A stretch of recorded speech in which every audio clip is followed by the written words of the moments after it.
मेरे अजीज बहनों और भाइयों, मैं आज आपके सामने एक और अहम नुक्ते की तरफ, एक और अहम बिद्दत की तरफ इशारा करना चाहता हूँ, जो कि हमारी कलीसियाओं में काफ़ी अरसा से राइज हो चुकी है और लोगों ने अपना ईमान बना लिया है रैप्चर के ऊपर।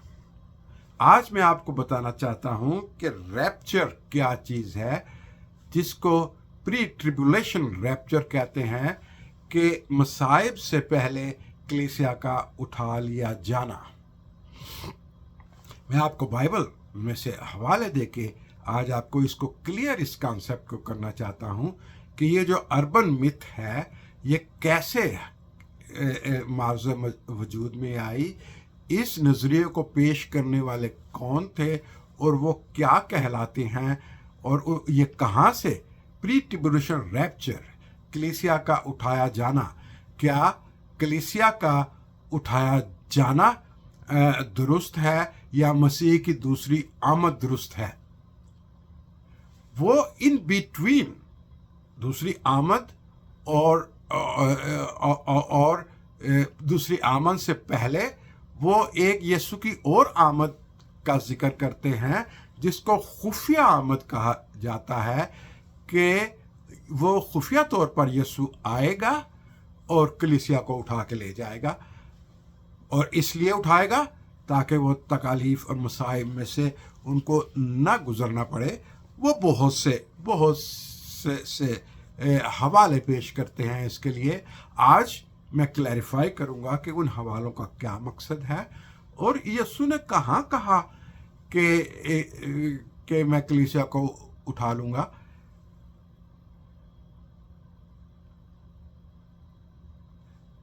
कहीं भी यीशु ने ये नहीं कहा कि मसाए में से कलीसिया ना गुजरे। मैं आपको हवाला पेश करना चाहता हूँ।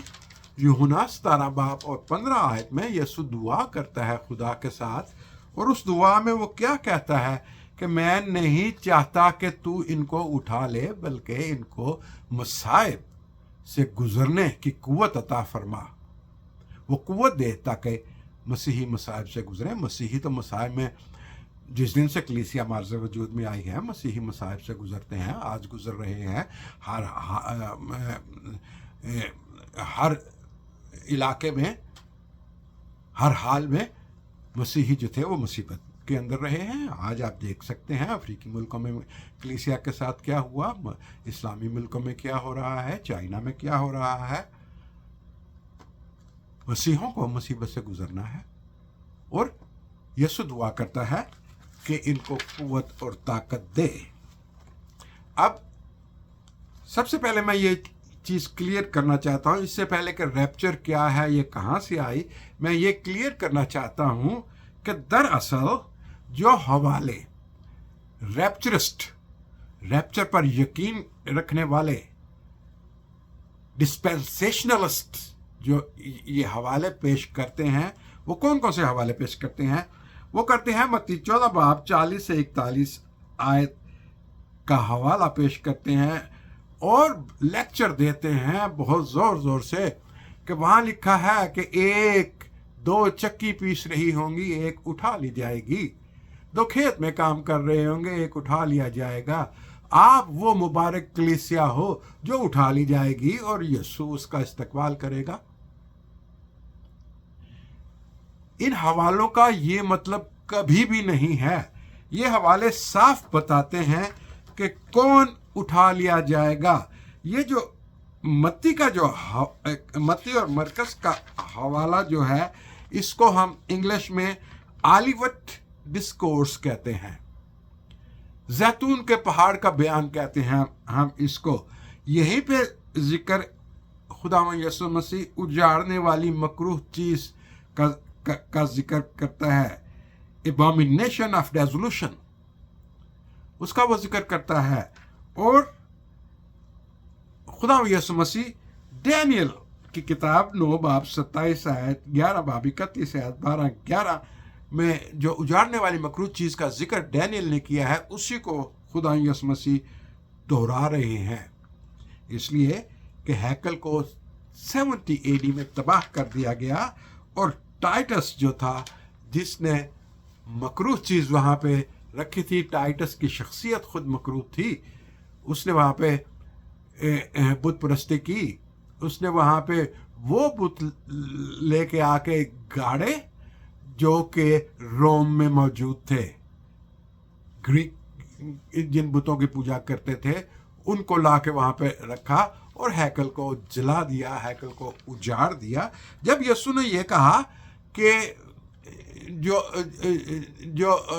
पहाड़ पे है वो जो मैदान में है वो पहाड़ के ऊपर चले जाएं, और जो यरूशलेम में कलीसिया रहती थी वो पीला के पहाड़ के ऊपर जो यरदन के पार है वहाँ पे वो लोग चले गए थे। और उसका जिक्र पीला के पहाड़ के ऊपर इमिग्रेशन का जिक्र जो है वो यूसबस ऑफ सीजरिया की किताब जो है चर्च हिस्ट्री उसमें मौजूद है। और जब मुसीबत के दिन गुजरे तो वो वापस आकर यरूशलेम में आबाद हो गए। मसीही बिल्कुल वहां से निकल गए थे जो यरूशलेम में रहते थे। तो इसलिए जब ये हम मत्ती का हवाला पढ़ते हैं तो वहां पे क्लियरली लिखा हुआ है, शागिर्द उसके पास आए ताकि उसे हैकल की इमारतें दिखाएं। यीशु ने कहा पत्थर पर पत्थर बाकी ना रहेगा, और ऐसा ही हुआ। Second temple was destroyed in 70 AD। और फिर ये बहुत मशहूर है कि जैतून के पहाड़ के ऊपर अगर आप जाएं, उस जमाने में हैकल जो थी वो सफ़ेद पत्थरों से बनी हुई थी। जैतून के पहाड़ के ऊपर आप सुबह के टाइम जाएं, जब सूरज की रोशनी उसके ऊपर हैकल के ऊपर पड़ती थी, वो चमकती थी, बड़ी शान नजर आती थी। यही चीज शागिर्दों ने यीशु को दिखाई, लेकिन यीशु ने कहा कि पत्थर में पत्थर बाकी नहीं रहेगा।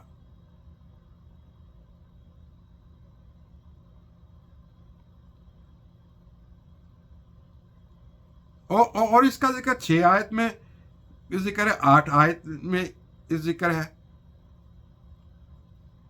और यीशु ने खुद कहा कि यहूदा के रहने वाले पहाड़ पे चले जाएं, जैसे मैंने कहा वो पीला के ऊपर चले गए। और फिर बहुत सी ऐसी आयत हैं जो हमें ये बताती हैं कि कौन से लोग हैं जो ले लिए जाएंगे और कौन से लोग हैं वो छोड़ दिए जाएंगे। रैप्चर वाले लोग कहते हैं कि ईमानदार ले लिए जाएंगे, जो छोड़ दिए जाएंगे वो ईमानदार नहीं होगा। लेकिन जो सयाक और सबाक जो इस हवाले के इन हवालों के हैं, लूका रसूल की अंजील 24वें बाब का हवाला, उसके बाद लूका रसूल की अंजील 17 बाब का जो हवाला है, उसमें खुदा यीशु मसीह नूह के तूफान का जिक्र करते हैं, खुदा यीशु मसीह लूत का जिक्र करते हैं। नूह के तूफान में कौन उठा लिए गए थे? गुनाहगार जो थे, जिन्होंने नूह के ऊपर यकीन न किया, खुदा की बातों के ऊपर यकीन न किया। नूह बच गया। इसी तरीके से लूत बच गया, और जो उसकी बीवी थी, जिसने जब फरिश्तों ने कहा कि तुमने पीछे नहीं मुड़ना, वो ले ली गई और गुनाहगार लोग ले लिए गए। इसका मतलब है यीशु का ये मतलब नहीं था। यीशु का मतलब ले लिए जाने का अदालत से है, अदालत के लिए उनको ले लिया जाएगा। इसकी तफसील लूका रसूल की अंजील 17वें बाब में बिल्कुल क्लियर यीशु इस चीज को बयान करता है।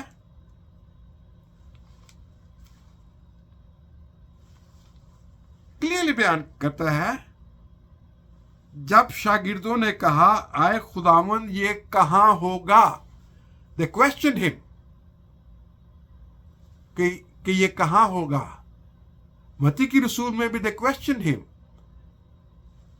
वो उससे सवाल करते हैं, वो उससे सवाल करते हैं वीड और सीड का का जब यीशु कहता है, तमसील कहता है कि कड़वे दाने जो हैं वो उग आएंगे अच्छे गेहूं के साथ, और फिर जब वो काटने का वक्त आएगा, पहले वो जो थे वो जो कड़वे दाने हैं उनको काटा जाएगा और फिर क्या किया जाएगा, आग में डाला जाएगा। ये मत्ती 13 बाब 24-30 में मौजूद है। 13 बाब 36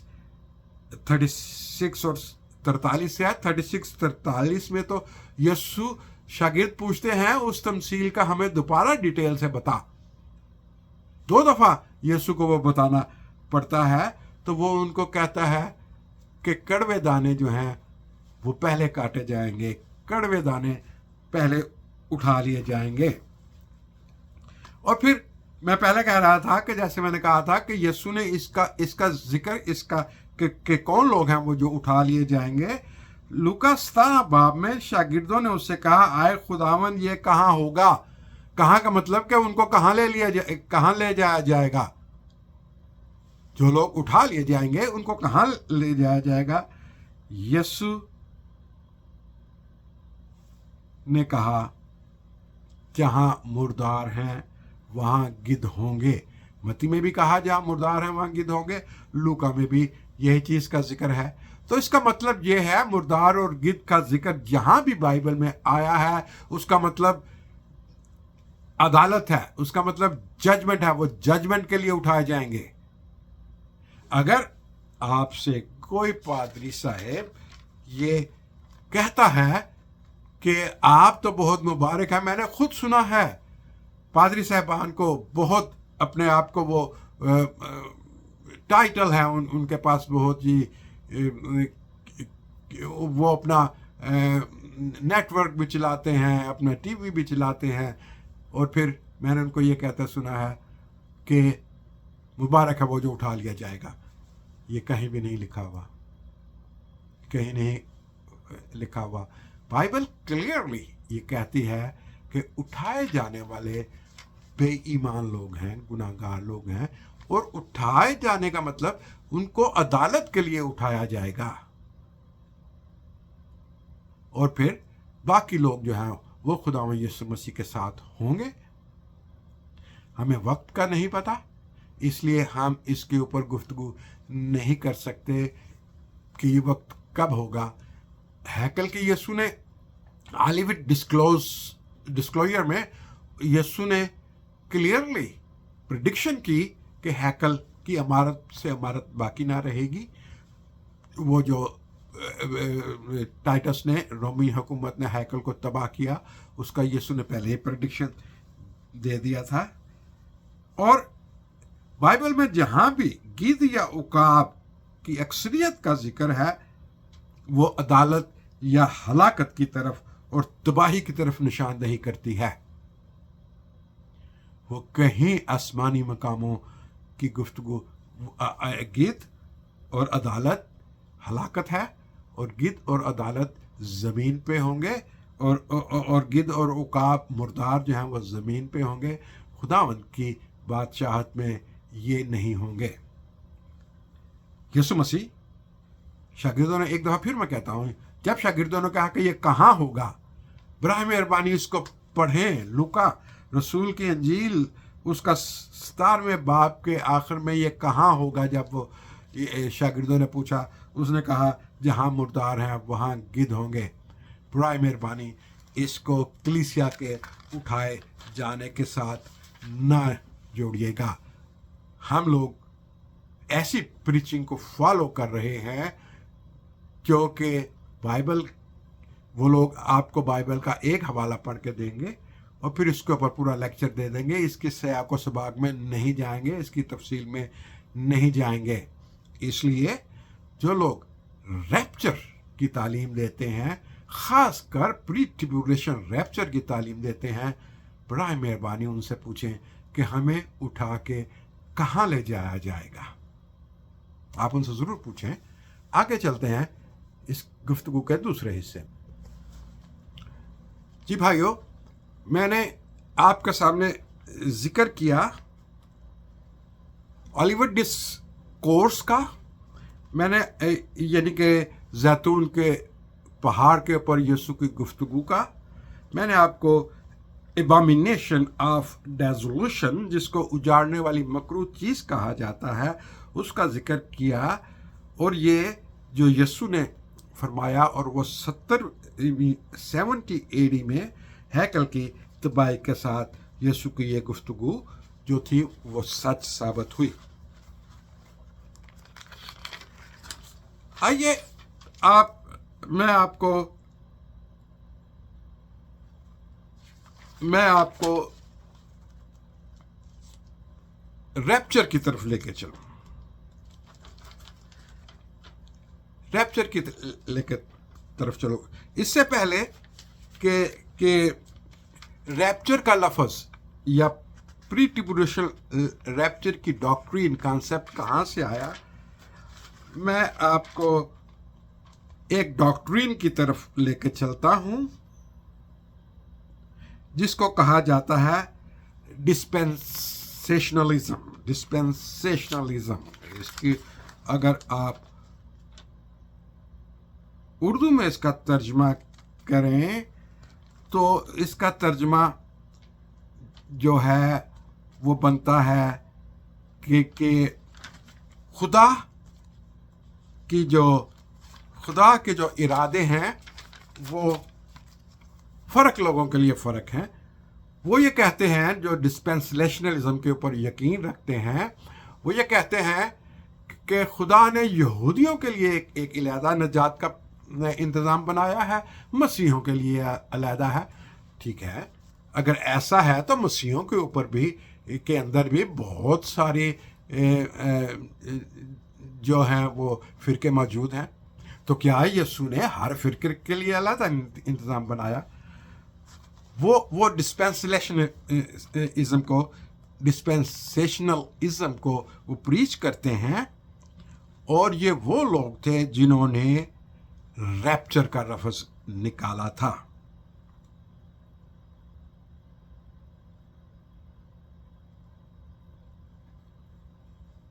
लेकिन दूसरा हिस्सा शुरू करने से पहले मैं आपको पहला करंथियों 15 बाब 51 और 52 आयत की तरफ लेके जाना चाहता हूं, जब पौलुस रसूल कहता है कि हम सब सोएंगे नहीं, यानी कि कलीसिया जो जिंदा रहेगी, हम सब बदल जाएंगे और ये आखिरी नरसिंगे की वक्त होगा। आखिरी नरसिंगा कब फूंका जाएगा? बराए मेहरबानी इसको मुकाशवा में देखें, आखिरी नरसिंगे को अंजीलों में देखें। जहाँ भी आखिरी नरसिंगे का जिक्र है तो उस वक्त that is the end of time का जिक्र है। खुदावंद यीशु मसीह दो किस्म के टाइम्स का जिक्र करते हैं, एंड ऑफ टाइम्स, आखिर ज़माना, एंड ऑफ टाइम यानी कि आखिर वक्त। उसने यीशु ने हमें निशानियाँ बताई आखिर ज़माने की, जंगों का, भूचालों का, कहतों का हमें बयान किया, लेकिन उसने नहीं बताया एंड ऑफ टाइम, नहीं बताया हमें। वो कहता है इसका जिक्र करना ज़रूरी नहीं है, आपके लिए ये जानना ज़रूरी नहीं है, ये खुदा ही जानता है ये कब होगा, फरिश्ते भी नहीं जानते। तो इसलिए these are the things which God does not want to disclose to us। इसलिए हमें ये मुद्दतें बरकरार, जिसका जिक्र हम आगे चल के कहेंगे। मुकाशवा 11:15 में लिखा है कि 7वां नरसिंगा कब फूंका जाएगा? जब बादशाही हमारे खुदावंद यीशु मसीह की होगी और वो अब तक बादशाही करेगा, द डे ऑफ जजमेंट। और ये डिस्पेंसेशनलिज्म की जो उर्दू तर्जमा किया है वो है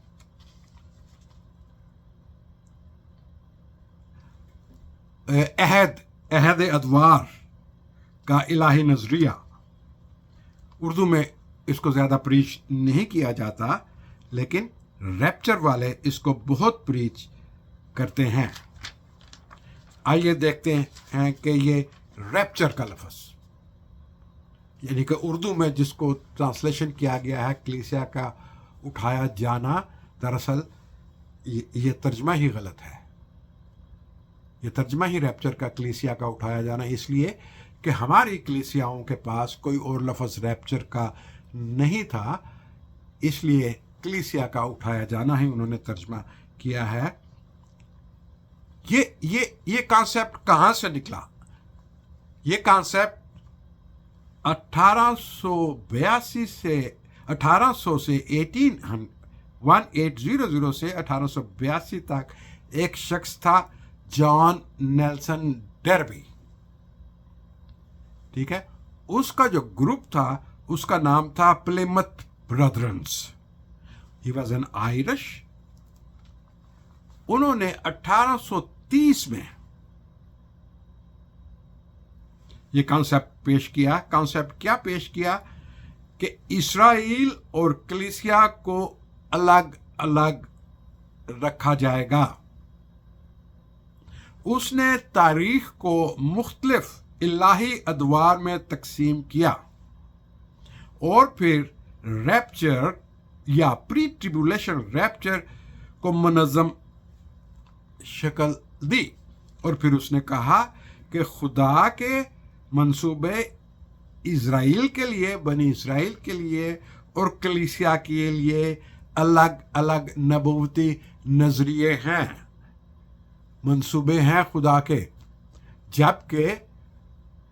जबकि जो बचेगा वही जो खुदावंद यीशु मसीह के ऊपर ईमान लाएगा, चाहे वो यहूदी हो, यूनानी हो, कोई भी हो। Unless you believe in the blood of Jesus, you will not be saved. Either you are Jew, either you are from any other nation. There is no other मंसूबा कोई नहीं है। एक ही मंसूबा है नजात का। और फिर इसको 1909 में 1909 में स्कॉलफील्ड रेफरेंस बाइबल में इसका जिक्र शामिल किया गया। 1909 में स्कॉफील्ड बाइबल रेफरेंस बाइबल जो है, और उसको भी इसका जो है वो मार्जिन में बाइबल का जो मार्जिन हिस्सा है मेन टेक्स्ट में शामिल नहीं किया। मार्जिन में रैप्चर का जिक्र किया गया है, बॉर्डर ऑफ द टेक्स्ट में जिक्र किया गया है। क्या इब्तदाई कलीसिया बिलीव करती थी डिस्पेंसेशनलिज्म के ऊपर? नहीं। क्या इब्तदाई कलीसिया रैप्चर के ऊपर यकीन रखती थी? नहीं। कहीं भी यीशु की इंटरमीडिएट या खुफिया आमद का जिक्र नहीं पाया जाता। बाइबल में कहीं नहीं लिखा कि वो खुफिया तरीके से आएगा, नहीं। हाँ, इसका ज़रूर जिक्र है कि आखिर वक्त, end of time, not end of times नहीं, एंड ऑफ टाइम का जिक्र है। और जो लोग रैप्चर के ऊपर यकीन रखते हैं वो जो कहते हैं कि इस्राएल और कलीसिया के साथ अलग वादे हैं और खुदा इस्राएल के साथ दोबारा मंसूबा मुकम्मल करेगा। लेकिन ये बाइबल की तालीम के खिलाफ है। कैसे है? इफ्सियों में लिखा हुआ है 2:14 से 16 आयत कि वो दोनों को एक कर देगा, यानी यहूदी और गैर कौम। गलतियों 3:28-29 में ना यहूदी रहा ना यूनानी, मसीही इब्राहिम की औलाद कहलाए। तो ये दो नजाती प्रोग्राम जो है ये रैप्चर ने शुरू किया है, ये रैप्चर की डॉक्ट्रिन ने शुरू किया है।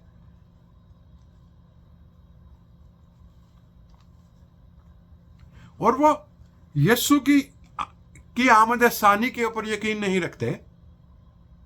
वो क़यामत और आखिरी अदालत के ऊपर यकीन नहीं रखते। वो खुदा की बादशाही के बारे में मुतफिक नहीं है।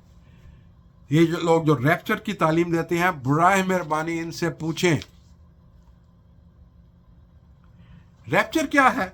वो ये कहते हैं कि लाखों ईमानदार जमीन से गायब हो जाएंगे।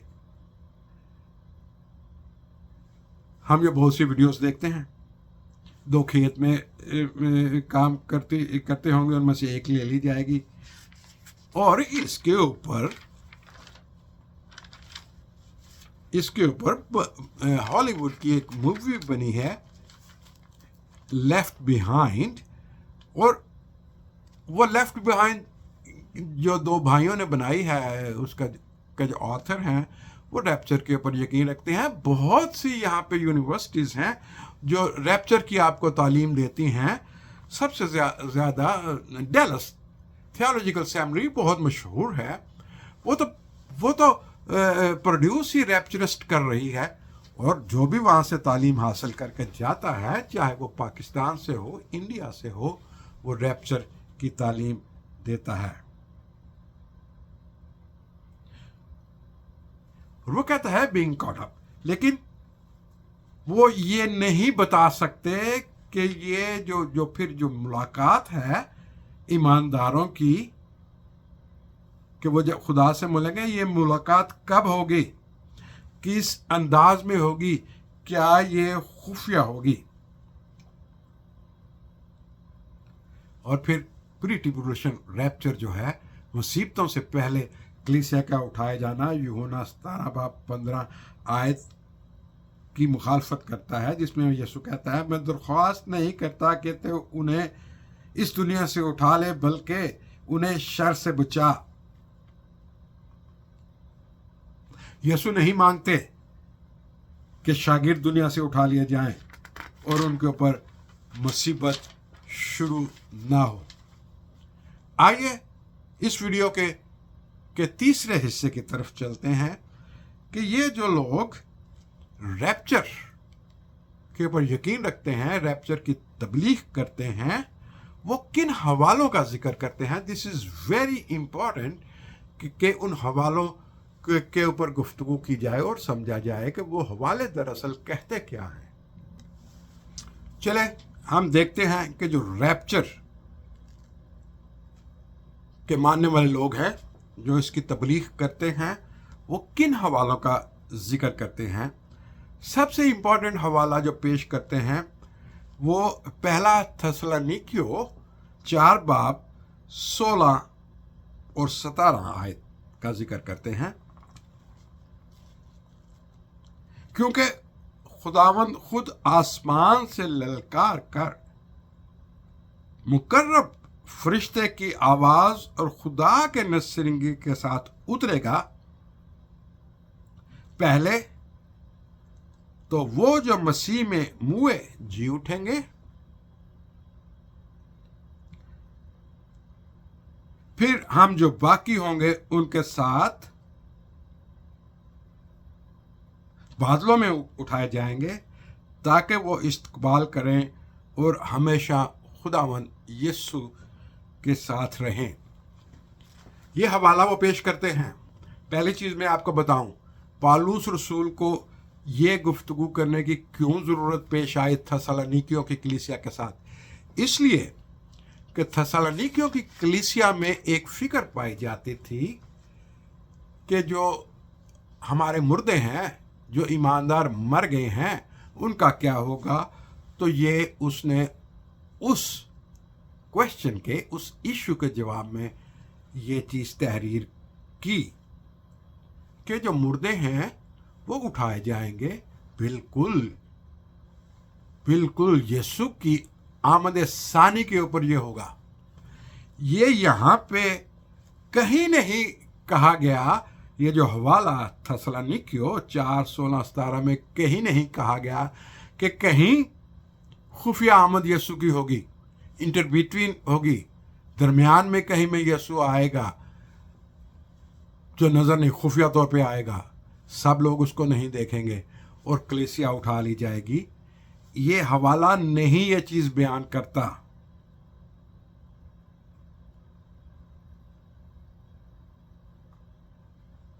और रैप्चर वाले कहते हैं कि कलीसिया अचानक गायब हो जाएगी, जैसे वो मैंने बताया कि वो जो फिल्म है लेफ्ट बिहाइंड, जो हॉलीवुड की जो फिल्म थी, बड़ी मशहूर हुई वो फिल्म। हॉलीवुड में तो ऐसी जो बाइबल के ख़िलाफ़ जो हैं वो बहुत मशहूर हो जाती हैं फिल्में, और लोग पसंद करते हैं उनको देखना, उनका सोर्स ऑफ इनकम है। खुदावंद यीशु मसीह के ख़िलाफ़ बहुत सी फिल्में बनी, डा विंची कोड बनी, फिर बहुत सी ये फिल्में बनी, एंड पीपल द सी। और जब नौजवान जो है, जो कि बाइबल से वाकफ़ ना हो, जब वो ये फिल्म देखता है तो कॉन्सेप्ट बना लेता है, और चर्च में जाके उसी प्रीचर को जो है वो पसंद किया जाता है, जो ये कहे कि भाई आप फिक्र ना करो, आप उठा लिए जाओगे। तो फिर यहाँ पे गड़बड़ शुरू होती है। और फिर ये हवाला हमें नहीं बताता असल मतन क्या है इस हवाले का। खुदावन खुद उतरेगा, फरिश्ता आज़म की आवाज़ होगी, खुदा का नरसिंगा बजेगा, मुर्दे जी उठेंगे। ये आयत ये नहीं कहती, मैं एक बार फिर कहता हूँ कि ये खुफिया वाक़या होगा, और ये 7 साल पहले होगा, ये मुसीबत से पहले होगा। This verse does not define rapture. यीशु की खुफिया आमद की ये बात नहीं है। और वो दूसरी आयत कोट करते हैं, पहला करंथियों 15 बाब 51 और 52 आयत, हम सब बदल जाएंगे एक दम में, आन की आन में, और ये आखिरी नरसिंगे पर होगा। वो ये भूल जाते हैं, आखिरी नरसिंगे को भूल जाते हैं। आखिरी नरसिंगा क्या है? दैट इज द टाइम जिसको हम एंड ऑफ टाइम कहते हैं। एंड्स ऑफ टाइम नहीं, एंड ऑफ टाइम्स नहीं, end of time.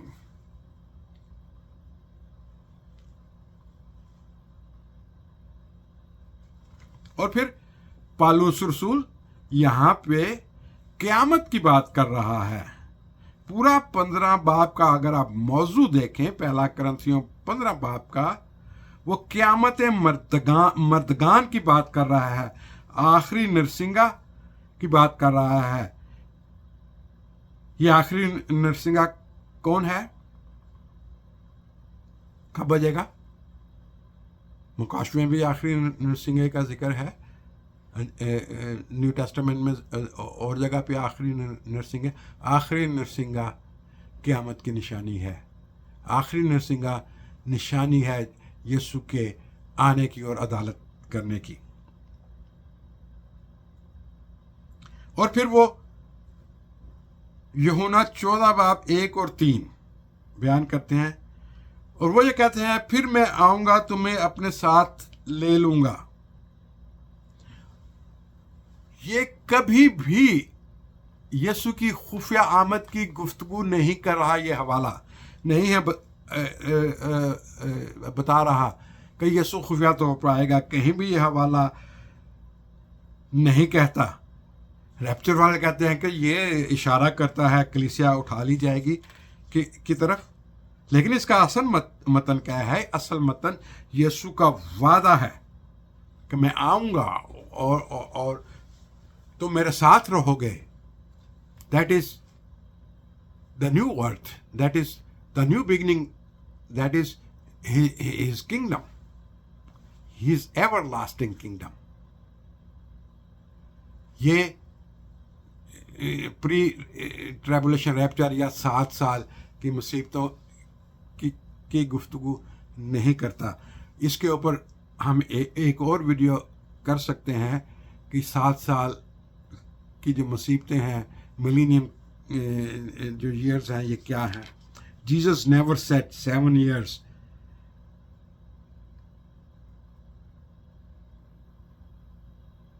This is only promise of Jesus कि मैं आपको कभी अकेला नहीं छोड़ूंगा। फिर मैंने चौथा जो हवाला पेश करते हैं मत्ती 14 बाब का, इसका मैंने क्लियरली आपको डिफाइन कर दिया है वीडियो के शुरू में कि क्या ईमानदार ले लिए जाएंगे या गैर ईमानदार ले लिए जाएंगे। नहीं, गैर ईमानदार लिए जाएंगे, ईमानदार छोड़े जाएंगे।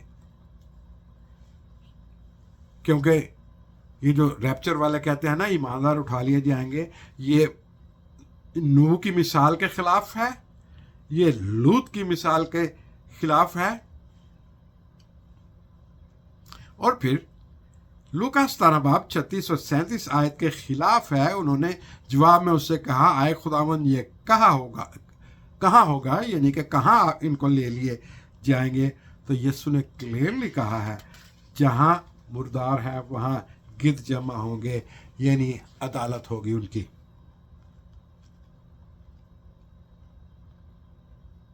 अगर उसने वाकई उनको उठा के आसमान पर ले जाना था तो यीशु क्लियरली कहता मत्ती और लूका में जो जैतून के पहाड़ के ऊपर जो क्लियरली उनको कहता कि मैं उनको उठा के कहाँ लेके जाऊंगा। यीशु ने नहीं कहा कि वो मैं उनको आसमान में वो खुदा के साथ रहेंगे। फिर मुकाशवा 3:10 की बात की जाती है कि मैं तुम्हें आजमाइश की घड़ी में महफूज रखूंगा। महफूज रखना, मुकाशवा का राइटर जॉन यही चीज़ बयान कर चुका है कि उसने जब दुआ की खुदा से कि तू इनको मुसीबतों, मैं नहीं कहता कि तू इनको उठा ले, ये उसी चीज़ को रिपीट कर रहा है और ये इसको रैप्चर की तरफ लेके जाने की कोशिश करते हैं कि मैं तुम्हें आजमाइश की घड़ी में महफूज रखूंगा। महफूज रखूंगा डज नॉट मीन कि मैं तुमको उठा लिया जाऊंगा,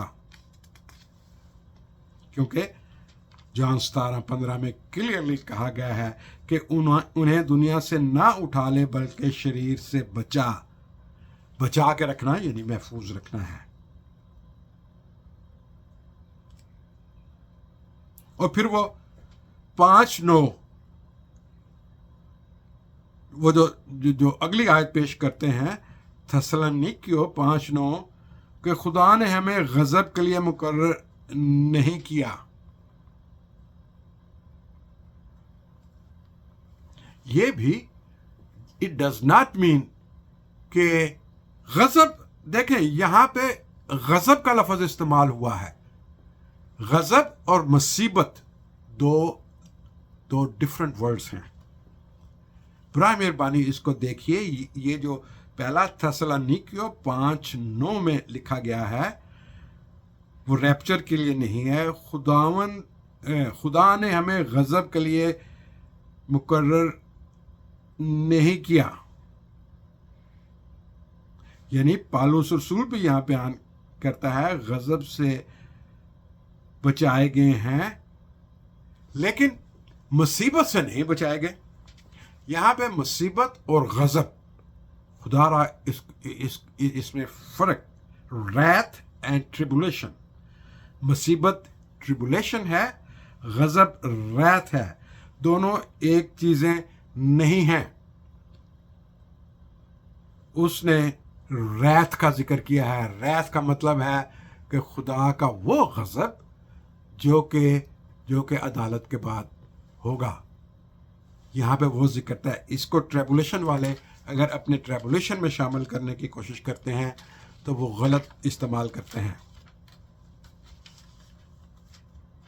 और फिर कहीं भी इन तमाम आयात से हमें कहीं भी नहीं मिलता कि कलीसिया 7 साल के लिए उठाई जाएगी, खुफिया आमद होगी, यीशु की आमद 2 मरहलों में होगी। असली मसीह आमद क्या है? मसीही की आमद सारी दुनिया देखेगी, क़यामत होगी, आखिरी अदालत होगी, खुदा की बादशाहत होगी। ट्रिबुलेशन वाले इस चीज़ के ऊपर भी यकीन रखते हैं कि 2 क़यामतें होंगी।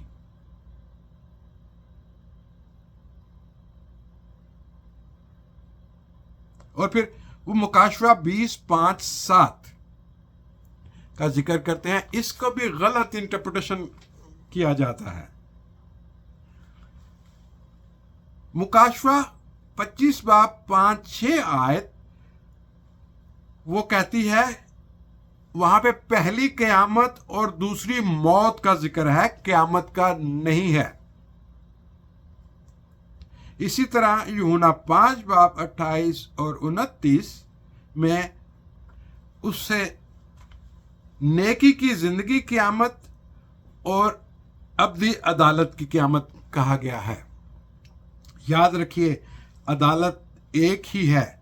मुकाशवा 20 में अगर पहली क़यामत का लफ्ज़ इस्तेमाल हुआ है तो इसका ये मतलब नहीं कि दूसरी क़यामत भी होगी। दूसरी मौत का उसने जिक्र किया है। अब नूह की मिसाल, इसराइल का मिस्र से की मिसाल, खुदावंद बनी इसराइल से पहले तो उसने नहीं निकाला, उन्होंने उसको ज़मीन के ऊपर रखा। और दानियल 3 की मिसाल, सदरक मिशक अब्दनुजो की मिसाल, भट्टी की मिसाल, दानियल का शेरों में डाले जाने की मिसाल, ये सारी मिसालें हैं कि उनको मुसीबत में डाला गया और फिर उनको बचा लिया गया। ये सारी मिसालें जो हैं, जो वो पेश करते हैं कि ये रैप्चर की मिसालें हैं, नहीं है। यीशु की दूसरी आमद ज़ाहिरी होगी, खुफिया नहीं होगी। और फिर यह जो 7 साल का जिक्र है, यहां पे कहीं भी 7 साला मुसीबत का जिक्र नहीं किया गया। ये कहां से लिए गए हैं? दानियल 7:25 से, 12:7 से, मुकाशवा 11:2-3 से, मुकाशवा 12:6 से, मुकाशवा 13:5 से। और ये है, यहाँ से ही मिलने वाले आदात जो हैं, वो लोग जो करते हैं, हम इसके ऊपर गुफ्तगू करते हैं। 45 महीने, 126 दिन, 3.5 साल और 2-3.5 साल। बहुत से मुफक्रीन दानियल के 70 हफ्तों को दरअसल नबूवती या अलामती आदात कहते हैं। इनको किसी तरीके से भी आप कैलेंडर के साथ नहीं मिला सकते।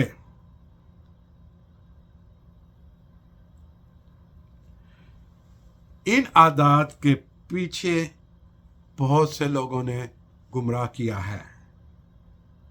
इन आदात की रोशनी में दानियल नबी और मुकाशवा में से जो आदात लिए जाते हैं, जो रैप्चर वाले ये आदात लेते हैं, उन्होंने दुनिया को बहुत गुमराह किया है। वो कौन थे? विलियम मुलर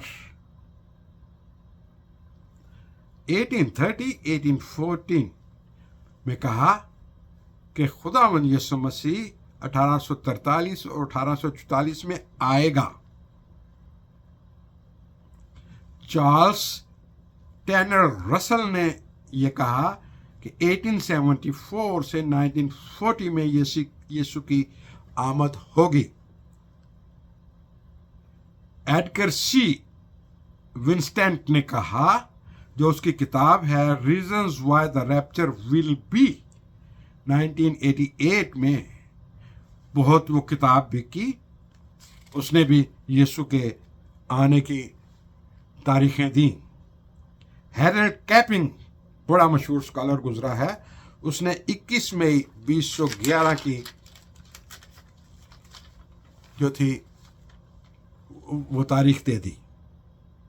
और फिर यीशु नहीं आया, क्या हुआ? उन्होंने दानियल के आदाद, मुकाशवा के आदाद 1226 दिन, 42 महीने, 2300 शाम और सुबह, 70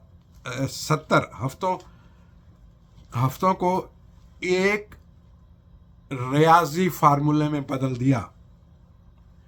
बराए मेहरबानी ये नबूवती आदात हैं। ये रियाजी के आदात नहीं हैं। फिर आपको मैं कोरिया का एक बहुत मशहूर वाक़या साउथ कोरिया का बताता हूँ। डैमी मिशन जो है 1992 28 अक्टूबर 1992 उन्होंने कहा कि 1,44,000 जो ईमानदार हैं वो हमें खुदा यीशु मसीह उनको उठा लेगा। उनका जो लीडर था ली जैंग रिम था, वो लोगों को लेकर पहाड़ के ऊपर चला गया। फिर क्या हुआ? वो जब 3-4-5 महीने पहाड़ के ऊपर रहते उनको हो गए, बीमारियां फैल गईं, लोग मरना शुरू हो गए। हुकूमत को जब पता चला तो उन्होंने ली जैंग रिम को अरेस्ट किया, उसके ऊपर मुकदमा चलाया, उसके ऊपर जो था उसको कैद की सज़ा सुनाई। और मुझे ये पता चला है कि उसकी एक ब्रांच जो है वो पाकिस्तान में भी आजकल काम कर रही है। वो कहते हैं कि जी को हमारा बानी जो था वो मुकाशफा का सेकंड कमिंग ऑफ रेवोल्यूशन है, वो दूसरा यूहन्ना है। तो इसलिए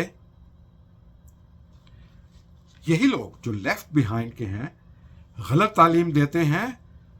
एंटी क्राइस्ट का 66 नंबर जो है वो निकाल के आपको देंगे।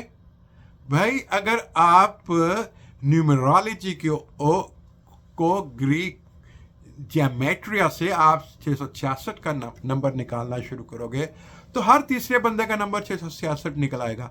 क्या हर तीसरा बंदा एंटी क्राइस्ट है? तो बराए मेहरबानी ये जो रैप्चरिस्ट हैं, ये जो बिलीव करते हैं आदाद और शुमार के ऊपर, पाकिस्तान में तो आप मैंने एक सुना है वो जो मसीहानिक ज्यूज़ हैं वो तो कोड्स निकाले हुए हैं उन्होंने बाइबल में से। कोड्स को जेमेटेरिया इस्तेमाल करके उन्होंने कोड्स निकाले हुए हैं और वो कहते हैं कि जैसे कोड ला तब्दील शुदा है ऐसे ही खुदा का कलाम भी ला तब्दील है। इसका मतलब है खुदा ने कोड पहले आपको लिखाए और फिर कलाम बाद में लिखाया। ऐसी ऐसी तालीम चल पड़ी है,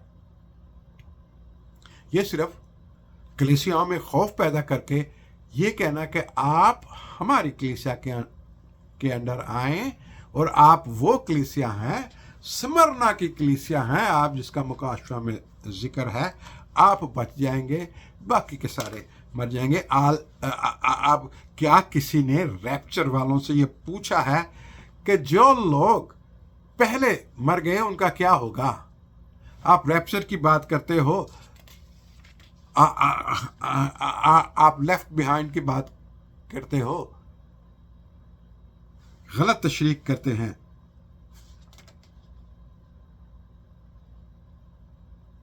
और बाइबल तो ये साफ बताती है पोशीदा बातें हमारे खुदा की हैं। पोशीदा बातें, ये पोशीदा बातें हैं, ये हमारे खुदा की हैं। ज़माने और मयादों को जानना तुम्हारा काम नहीं। उस दिन और घड़ी की बाबत कोई नहीं जानता।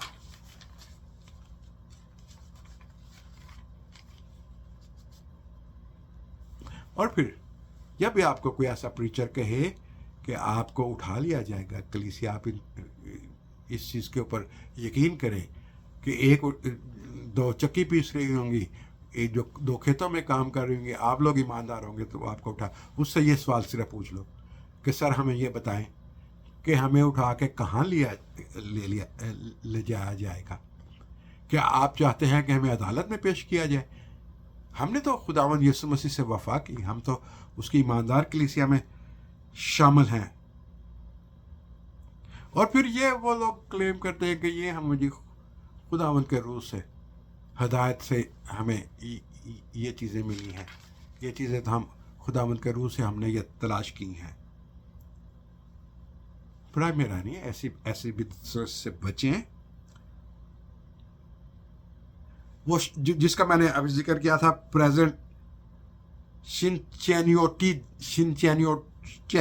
जी, ये ये कोई नाम है कोरियन में, जो आजकल जूम के ऊपर आपको मीटिंग करवाता है। वो कहता है कि लाम एंड ली जो प्रॉमिस पास्टर है, वो आ गया है और वो कोरिया में पैदा हुआ था, और वो आपका आजकल आपके पाकिस्तान में बहुत चर्चे हैं उसके। वो जूम के ऊपर मीटिंग कराते हैं, अगर कोई उससे सवाल करे तो वो उसको जूम से निकाल देते हैं, एकदम उसको जो है डिलीट कर देते हैं। ये वो लोग हैं जो नहीं सुनना पसंद करते। बराए मेहरबानी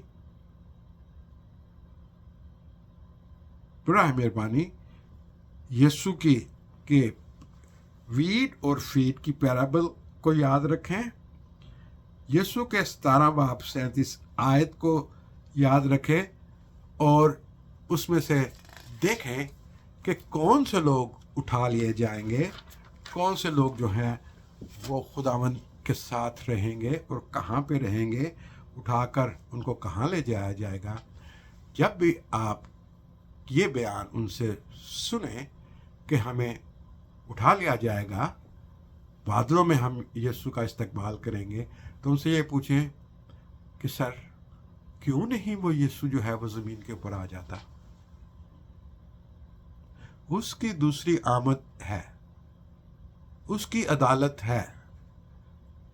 उसकी पहली आमद, दूसरी आमद, अदालत, यही बाइबल की तालीम है। इससे आगे अगर भी कोई तालीम है तो वो बिद्दत है।